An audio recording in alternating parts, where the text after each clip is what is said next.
Hello दोस्तों, नमस्कार। मैं हूं रोशन और आप देख रहे हैं TMR संस्कृति विद्यापीठ। आज की इस क्लास में हम लोग एक्सरसाइज नहीं, क्लास 10th का सिविक्स का पहला चैप्टर का क्वेश्चन नंबर 2 देख रहे हैं। क्वेश्चन ये है कि सामाजिक अंतर कब और कैसे सामाजिक विभाजन का रूप ले लेते हैं।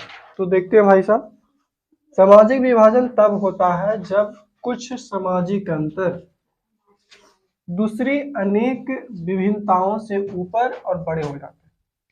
अब ये क्वेश्चन है कि सामाजिक अंतर कब होता है, तो वो बोला जा रहा है कि सामाजिक अंतर तब होगा जब वो सामाजिक अंतर कुछ विभिन्नताओं से भी ऊपर हो जाता है और बड़ा हो जाता है, उसके मायने में सब वही बड़ा हो जाता है। ठीक है, जैसे उदाहरण के लिए कि सवर्णों और दलितों का अंतर एक सामाजिक विभाजन है।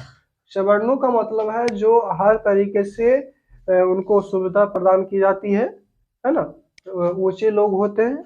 जैसे देखिए, इसके लिए बारे में हम लोग आगे मिल चुके हैं। और दलितों के लिए क्या है, दलित लोग हैं जो गरीब, असहाय और कमजोर होते हैं, ऐसा माना जाता है।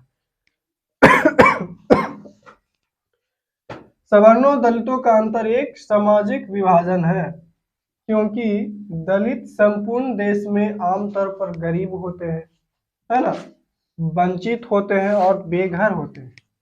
उधर बदर भटकते रहते हैं, कभी यहाँ आसरा कभी वहाँ आसरा। देखते होंगे कि जैसे शहरों में भी होता है और ये ग्रामीण क्षेत्रों में भी देखने को मिलता है कि बाहर से लोग, कुछ लोग आते हैं, उनका वेशभूषा, रहन सहन सब अजीबो तरीके का होता है। कोई गरीबी होते हैं, लोगों से खाना मांग मांग कर खाते हैं, ऐसा।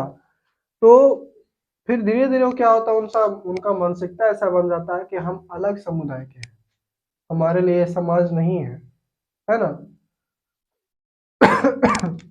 और वो भेदभाव का भी शिकार हो जाते हैं। उन्हें देख करके लोग हीन भावना से देखते हैं, उनसे सटना नहीं चाहते, उनसे मतलब मिलजुल कर बातें नहीं करना चाहते, दूर से ही कहते साइड हो जाओ, ऐसे उनको ये झेलना पड़ जाता है। जिसके कारण दलितों को यह महसूस होने लगता है तो वे दूसरे समुदाय के हैं। तो अगर कोई भी व्यक्ति को, मान लेते हैं घर में एक बच्चा उसके लिए प्रिय हो और दूसरे के लिए अप्रिय हो, नहीं समझ में आया। मान लेते हैं सौतेली माँ है, मानने के लिए हर सौतेली माँ अलग नहीं होती है या खराब नहीं हो सकती, समझने के तौर पर है कि अगर कोई भेदभाव करते हैं अपने बच्चे के साथ अच्छे से और दूसरे बच्चों के साथ भेदभाव के साथ, तो जो अपने बच्चे मान लेते हैं सवर्ण है और जो अलग बच्चे हो गए वो क्या हो गए, दलित समुदाय। तो इस प्रकार से आप समझ सकते हैं कि जब अपने बच्चे रहते हैं तो उसको अच्छी तरीके से लाड प्यार देते हैं, अच्छे भोजन देते हैं, अच्छे कपड़े देते हैं। और वही बच्चे जब दूसरे के होते हैं, मान लें कि जो पड़ोस का बच्चा है, उसको दूसरी नज़र से देखते हैं।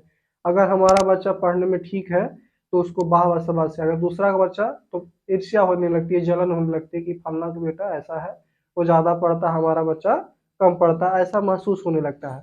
तो इसमें भी वही है कि समाज में जो सवर्ण लोग हैं, जो पूरी तरीके से डेवलप है ना, उसको हर तरीके का सुविधा मिलता है ना, आमतौर पर संपन्न और सुविधा युक्त होते हैं। पर वही क्या है, दलित लोग, उनको कोई सुविधा नहीं मिलती है, बेघर होते रहते हैं। तो धीरे धीरे महसूस होने लगता है कि हम इस समुदाय के नहीं है, हमारे लिए दूसरा समुदाय है। वो एक दूसरे में ही मिलजुल कर के रहने लगते हैं और हमारे समुदाय से अलग हो जाते हैं। अतः हम कह सकते हैं कि जब एक तरह का सामाजिक अंतर अन्य अंतरों से ज्यादा महत्वपूर्ण हो जाता है और लोगों को यह महसूस होने लगता है कि वे समुदाय है ना, वे दूसरे समुदाय के हैं, तो इससे सामाजिक विभाजन की स्थिति पैदा हो जाती है ना।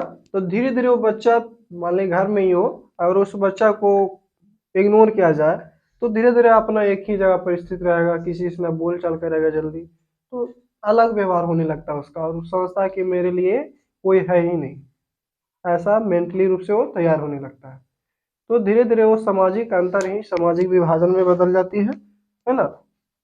अगर किसी को भेदभाव करेंगे तो अपना अलग अंतर कर लेगा, समाज को बदलाव कर लेगा और वो अपने लिए क्या कर लेगा, सामाजिक विभिन्नता पैदा कर लेगा। तो आशा है कि आपको समझ में आ गया होगा।